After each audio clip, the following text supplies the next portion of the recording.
Cermin Jiwa. Apa kabar? Mbak Novi, apa kabar? Aku baik-baik saja nggak ya? Baik-baik saja dan tidak baik-baik saja. Jadinya jadi satu tuh. Setiap hari mungkin kita bisa baik-baik saja dan tidak baik-baik saja. Nah, kalau teman-teman Cermin Jiwa, gimana nih perasaannya? Lagi apa sih kira-kira yang lagi ada di benak ataupun menjadi pertanyaan teman-teman? Aku sih berharapnya ya, semoga ketika lagi banyak benak gitu ngeliat video kita agak sedikit tercerahkan nih Mbak Novi. Iya, amin banget. Siapa tahu yang lagi sedang tidak baik-baik saja, dimanapun kamu berada, sharingan kita malam hari ini bisa membuat teman-teman bukan hanya tercerahkan, tapi juga terpicu kesadaran tentang siapa diri kita kali ya. Yes. Dan bagaimana kabar diri kita hari ini? Udah nanya belum Mbak Novi hari ini? Apa kabar nih diriku? Itu dia, sering banget lupa lagi Jan. Iya Ya nggak sih? kan? Iya nggak sih? Kadang-kadang orang bangun tidur tuh main handphone aja udah. Nggak sih? Bukan yang nanya apa Hmm. kabar, perasaannya gimana gitu. Iya, sering banget kita ngarepin orang nanya sama kita apa kabar. Iya. Iya kan? Tapi kita suka lupa kalau ternyata harusnya kita yang nanya ke dalam diri tuh. Benar banget itu Jan. Pas banget tau sama pembahasan hari ini. Emang kita mau ngebahas apa sih? Kita akan membahas tentang self love. Self love. Nah iya, jadi mungkin teman-teman kan juga kayak sering banget nih Mbak Novi sekarang kan mencanangkan kayak self love dong, aku begini, aku begitu, aku self love gitu. Tapi kita dengerin dulu yuk sedikit aja nih dari Mbak Novi gitu, perspektifnya apa sih tentang konsep self love itu sendiri? Self love ya, itu pembahasan yang lumayan agak tough sih. Maksudnya tough tuh dalam artian begini, kalau from my perspective, from my point of view, self love itu sebenarnya sebuah journey, sebuah perjalanan dimana kita yang mungkin dulu waktu lagi kita dilahirkan, kita tuh dilahirkannya utuh, dan sebenarnya mungkin kita sudah punya love itu terhadap si diri sejati kita yang utuh ini.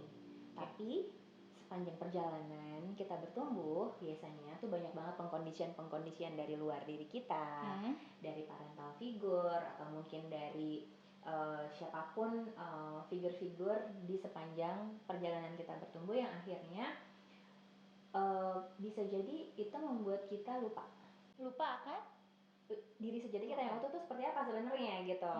Jadi kalau misalnya ditanya self love itu apa, from my perspective itu perjalanan dimana akhirnya kita setelah kita melakukan eksplorasi, kita melakukan perjalanan ini, kita mengeksplorasi diri kita sampai akhirnya kita sadar siapa diri kita dengan berbagai macam aspeknya, dan kita bisa menerima diri kita dengan berbagai macam aspeknya juga yang secara utuh. Kemudian kita bisa mencintai semua bagian diri kita ini juga dengan segala aspeknya, sampai akhirnya kita bisa mengaktualisasi diri sejati kita tuh seperti apa. Itu adalah perwujudan ataupun aku bilangnya self actualization dari diri sejatinya kita. Itu sebagai manifestasi dari self love. Berarti simple self love adalah gimana caranya nih kan kita membuat diri kita yang terpecah belah kayak puzzle gitu menjadi utuh kembali. Benar. Dan itu ternyata ada journey-nya juga tuh. Ada perjalanannya. Kalau menurut Mbak Novi nih, kalau Mbak Novi sendiri ya yang udah mengalami perjalanan itu tuh gimana nih Mbak, lama nggak sih untuk benar-benar bertemu dengan dirinya Mbak Novi yang lebih utuh, yang akhirnya Mbak Novi menerima sisi-sisi yang mungkin yang tadi nggak paham atau mungkin yang tadinya sisi yang kita reject. Nah itu gimana tuh Mbak journey dari Mbak Novi sendiri? Aku nggak bisa bilang kalau aku sudah memiliki self love ya. Maksudnya benar-benar punya self love akan diri sejatiku yang utuh, karena sampai saat ini aku masih dalam perjalanan itu. Tapi yang tadi Jani bilang, kita tuh lagi ngumpulin kan selama perjalanan ini kita ngumpulin kepingan-kepingan kayak tadi kita mengeksplorasi tuh. Kita ngumpulin kepingannya, terus kita terima, terus kita cintai, terus habis itu kita manifestasi atau kita aktualisasikan. Saat ini tuh aku belum menemukan sepenuhnya. Dan kalau bilang berapa lama perjalanan itu, menurutku seumur hidup sampai kita pulang. Berarti itu bukan sebuah fase ya? bahwa itu memang yang kita kan terus menjalani itu kan. Kalau fase kan mungkin ada fase yang di sini nanti berhenti terus nanti ganti fase lagi. Ternyata memang self love itu terus gitu. Terus karena kadang-kadang kita sering lupa nggak sih Jan, maksudnya kayak kita bangun tidur belum tentu kita langsung keinget langsung yang kayak tadi nih, as simple as kita nanyain diri kita gitu, apa kabar, ya kan? kita lebih mengharapkan orang lain yang mengisi bagian itu dan menanyakan kabar kita, instead of kita yang nanya, apa kabar ya diriku hari ini, baik-baik aja nggak sih? Iya sih, karena aku sendiri pun bangun tidur ya masih suka main handphone gitu ya kan. Udah ada otomatisnya kan? Udah ada otomatiknya. Nah itu dia, makanya aku bilang self love itu sebenarnya perjalanan yang amat sangat panjang. Dan bahkan bisa jadi sampai kita pergi dari dunia ini belum tentu semua orang bisa benar-benar sudah menjalani ya tadi self love itu dan akhirnya mengaktualisasi diri sejatinya. Belum tentu mengaktualisasi diri sejati sesuai dengan misi jiwanya ya. Bagaimana dan kenapa dia dilahirkan di dunia ini, karena pasti setiap jiwa itu punya misinya masing-masing. Fungsi dan misinya masing-masing. Dan maksudnya gini, self love itu kan menurutku tuh kayak hal yang basic dan itu kayak wajib kita lakukan gitu loh. Karena siapa lagi yang mau mencintai diri kita selain kita sendiri kan? Benar. Daripada kita ngarepin dicintain terus disakitin, ya kan, mendingan kita cinta sama diri sendiri. Tapi ternyata itu adalah perjalanan yang nggak gampang ya. Gitu, nggak cuma kayak aku cinta diriku titik gitu, nggak gitu ternyata Mbak Novi ya. Nggak gampang. Banyak yang salah kaprah bahkan. Iya. Maksudnya kalau tadi ngomong berapa lama juga kita nggak bisa tentuin waktunya, karena setiap perjalanan orang itu beda-beda, setiap jiwa itu unik dan setiap jiwa itu autentik. Bahkan mungkin gini, konsep self love yang aku punya waktu aku usia 25 tahun, pada saat aku mengalami quarter life crisis, sama aku sekarang ketika ini lagi masa-masa midlife crisis nih, bisa jadi berbeda makna self love-nya. Karena bisa jadi pada saat aku umur 25 tahun, yang aku tahu tentang diriku, misalnya waktu aku masih kerja di corporate, jadi aku mencintai pekerjaanku. Itu self love buat Mbak Novi? Buatku, yes. Karena aku benar-benar ngerasa aku lagi jalanin the best version of myself pada saat itu, which is berada di dunia sales and marketing di corporate world dan bisa berkontribusi gitu terhadap perusahaan, terhadap keluargaku yang akhirnya aku bisa menjadi backbone keluarga. Pada saat itu konsep self loveku masih di situ, karena kepingan jiwa yang aku temukan fungsinya adalah menjadi orang yang seperti itu. Ternyata along the way aku dibentur-benturkan nih sama kehidupan. Ternyata benturan-benturan ini itu adalah calling sebenarnya. Akhirnya aku tahu, maksudnya di state yang sekarang, akhirnya aku tahu ternyata semua benturan-benturan yang aku alamin, masalah-masalah yang aku hadapi di sepanjang perjalanan itu adalah ketukan kesadaranku untuk bisa menemukan bagian dari diriku yang belum pernah aku embrace, belum pernah aku integrasikan. Kayak power-power contoh, dulu kan aku di dunia sales and marketing di corporate world gitu ya. Sekarang dengan profesiku yang sekarang kan beda banget kan sama yang dulu gitu kan. Nah ketika aku sekarang ada di profesi ini, aku beneran nggak sudah mengaktualisasi diriku menjadi the best version of myself dan bisa menghargai itu, bahkan mengkultivasi itu terus menerus. Karena yang paling penting dari self love itu sebenarnya bukan tentang gue mencintai diri gue dengan cara gue yang gue tahu saat ini, dengan misalnya contoh kayak apa tuh namanya, ritual-ritual yang biasanya kita lakukan gitu ya, kayak misalnya nyalon, beli barang-barang yang branded, mungkin atau gitu, misalnya liburan bisa juga. Jadi emang mungkin ya teman-teman juga banyak yang bingung juga kali Mbak Novi konsepnya antara self love dan ritual kayak gitu yang mungkin bisa kita namain self reward mungkin ya. Iya bisa. Maksudnya gini, self reward itu kan kayak kita bilang namanya reward, itu pasti ada something yang harus kita lakukan dulu dong untuk bisa ngasih reward ke diri kita sendiri gitu. Nah permasalahannya kadang-kadang orang nggak sampai di titik doingnya, actionnya, udah ngasih reward aja duluan, ngerti nggak? Paham. Jadi pokoknya gimana caranya, pokoknya reward aja dulu gitu. Tapi nggak pernah ada do something yang sebenarnya tuh jadi fungsinya dia lahir ke dunia ini gitu. Jadi gitu. nggak mungkin belum tahu kali ya, belum tahu misi jiwanya apa gitu. belum tahu callingannya apa, tapi pokoknya reward nomor 1 gitu. Reward nomor 1 karena menyenangkan kan tuh kalau misalnya dapet self reward sendiri gitu. Kalau habis bonusan self reward dia, aku udah kerja keras, itu bukti aku mencintai diriku. Tapi ternyata tidak semudah itu untuk bilang itu adalah self love gitu. Iya, karena self love konsepnya kalau buatku ya, karena itu tadi perjalanan, itu adalah sesuatu yang perlu kita pupuk, perlu kita cultivate, perlu kita nurture rasa cinta terhadap diri kita sendiri. Karena mungkin jangan sampai kognitif aja nih ya. Iya, bukan cuman sekedar affirmation bahwa gue cinta banget lagi sama diri gue sendiri misalnya, gue sayang banget lagi sama badan gue, gue sayang banget lagi sama otak gue, gue suka banget lagi sama cara ngomong gue. It's something yang bukan gitu juga gitu. Dalam banget loh ini. Dalam sih. Dalam sih ini buatku dalam. Mungkin buat teman-teman yang nonton juga ternyata, self love ternyata tidak semudah itu gitu loh. Ternyata it's a long journey yang menemukan kepingan jiwanya kita yang udah berada entah di mana gitu kan gitu. Nah kalau misalnya gini Mbak Novi, kan banyak tuh orang yang sekarang menggadang-gadangkan kayak misalnya, iya aku melakukan A atau aku melakukan B karena aku cinta sama diriku, tapi ternyata tuh selfish loh, itu bukan self love gitu loh. Nah jadi mungkin Mbak Novi bisa cerita ke teman-teman bedanya apa sih si self love ini dan si selfish ini tuh apa bedanya. Jangan sampai mix up karena kita terlalu mencintai diri kita sendiri terus kita pikir itu self love, ternyata selfish.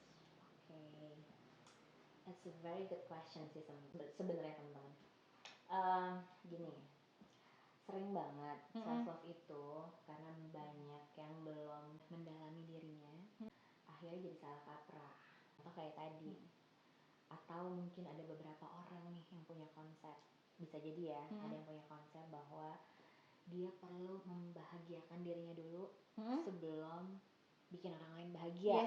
Ya, ada tuh yang kayak gitu. Bahkan sampai menjadikan itu sebagai suatu ideologi hidupnya, kayak melakukan itu sebagai pembenaran bahwa gue gak akan pernah bisa bahagiain orang lain kalau gue belum bahagia.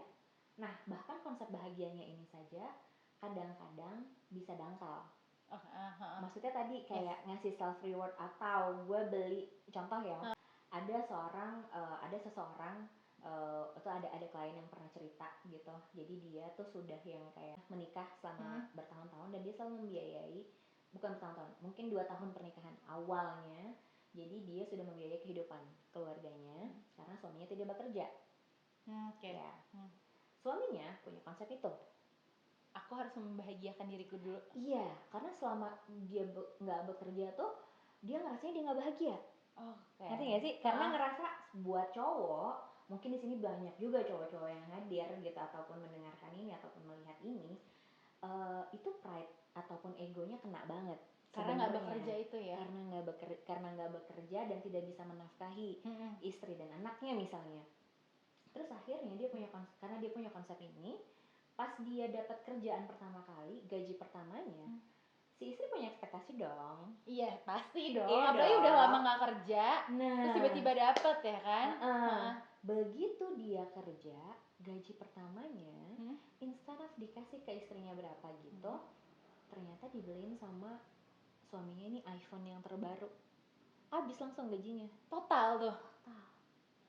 Dengan alasan kan gue pengen bahagiain diri gue dulu sebelum gue bahagiain keluarga gue. Nah iya, karena akhirnya banyak orang kan yang memang kita memang harus mengutamakan diri sendiri dulu. Cuma pasti ada batasnya nih, yang self love dan selfish nih gitu.